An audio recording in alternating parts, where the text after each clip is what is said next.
The first scream cut to the wind, sharp, broken, desperate. It wasn't loud, but it was the kind that stopped your heart cold. Out there in the middle of the Pecos Desert, a woman hung from a twisted mesquite tree, her wrists bound high above her, the coarse rope biting deep enough to draw blood. Her feet barely touched the cracked ground, her body trembling against the heat. Her name was Clara Wren, and she'd been left there to die. The sun had burned her eyes raw. The wind had turned cruel, slicing her skin like glass. Flies circled her mouth as she whispered through split lips, "Please, it hurts."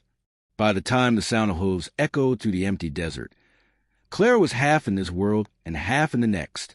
The man who found her was Grant Holloway, a rancher who hadn't spoken to another soul in weeks. His life had shrunk to fences, cattle, and ghosts he couldn't bury. He'd thought the wind was playing tricks again, whispering names that weren't there. But then he heard her voice. Soft, broken, real. He spurred his horse forward. When he reached the tree, he froze. The sight before him clawed at something deep inside, something he thought had died years ago. Her arms were raw from rope burns, her head drooping forward, blonde hair streaked with dirt and blood. She looked more spirit than human. Grant drew his knife, cut her down, and caught her before she hit the ground. "Easy now," he murmured, his voice rough from dust and silence. Her breath came in shallow, broken gasps. But there, against his fingers, he felt a pulse. Weak, but there. He wrapped his coat around her trembling frame and carried her to his horse. Every step back to the ranch felt heavier than the last. Behind them, the horizon burned red, bleeding into dusk. Somewhere out there, someone had done this. Someone was still watching. Inside the cabin, the fire burned low. The walls creaked like old bones as the desert wind hissed through the cracks. Grant laid Clara on his cot by the open door, where the air moved slow and cool. He poured her a cup of water. She tried to lift her hand, but shook too hard, so he helped her. "Drink slow," he said softly.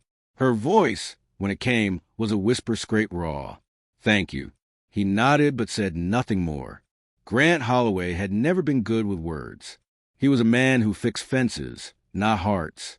But something about her silence tugged at him. Hours passed before she spoke again. Her story came in fragments, halting, trembling pieces that painted a nightmare. She'd been part of a wagon train heading west. Then came the men. Gunfire. Shouts. Smoke. They called themselves the Black Spurs, a band of outlaws who hunted the weak and the lost. They'd taken her, tied her up, said she'd fetch a fine price in El Paso. But when they thought someone was following them, they panicked. They beat her and left her hanging, certain the desert would finish what they started. Grant listened in silence. He'd heard the name Black Spurs before, whispered in saloons, cursed around campfires. They weren't men.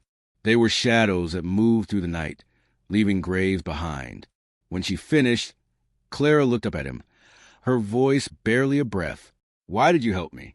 He met her eyes, steady, quiet, but fierce. "Because somebody should have helped you sooner."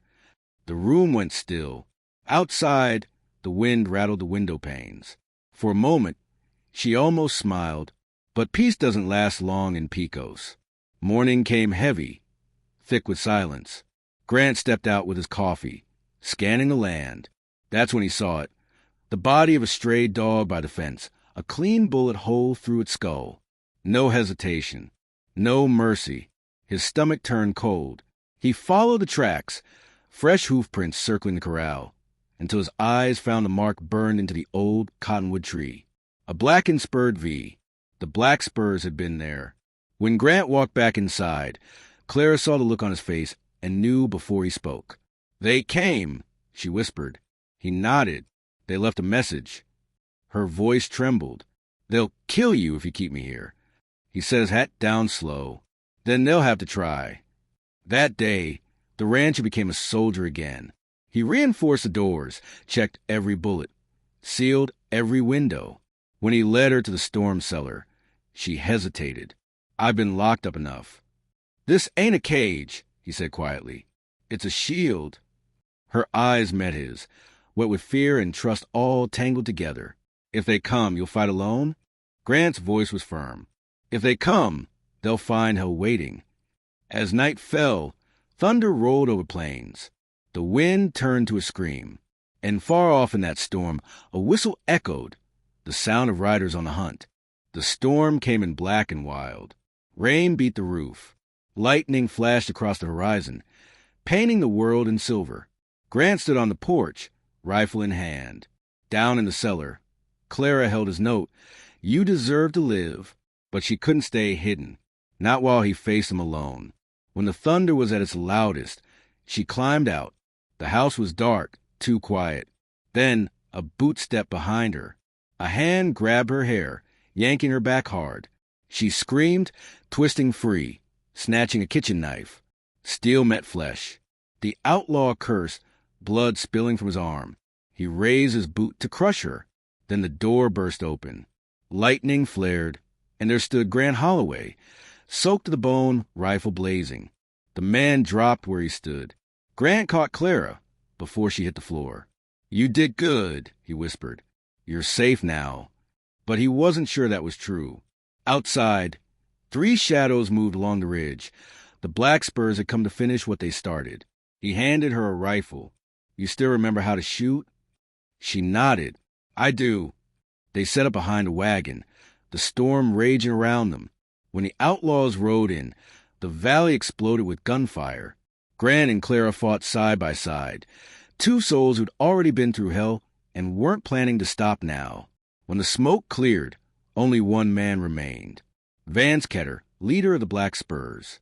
His coat was black as tar, a silver spur gleaming on his heel.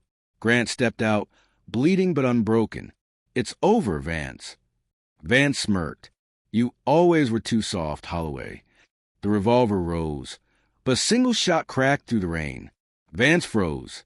His eyes went wide. Clara stood behind him, rifle still smoking. He fell forward into the mud, his spur catching one last glint of light before going still. And just like that, it was done. The rain eased. The clouds broke. The desert breathed again. Clara dropped to her knees beside Grant, pressing her hand to his wound. Don't you dare die on me. He smiled faintly. Reckon I ain't done yet. She held his hand, tears mixing with rain. We saved each other. And as the first light touched the wet earth, the wind carried only peace. Weeks passed. The ranch came back to life. Fences rebuilt, horses grazing where silence once ruled. Clara learned to ride. Grant learned to laugh again.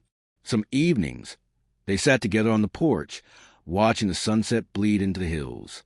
The ghosts of the Black Spurs were gone. One night, Clara stepped outside barefoot, holding a folded paper, a marriage certificate already signed. She handed it to him with a shy smile. We could start over if you want. Grant looked at her, eyes soft and tired in the best kind of way. Then he pulled her close and whispered, I hear home now. The wind brushed over the land gentle as forgiveness. And for the first time in years, Grant Holloway wasn't a lonely rancher anymore. He was a man who'd found his reason to stay.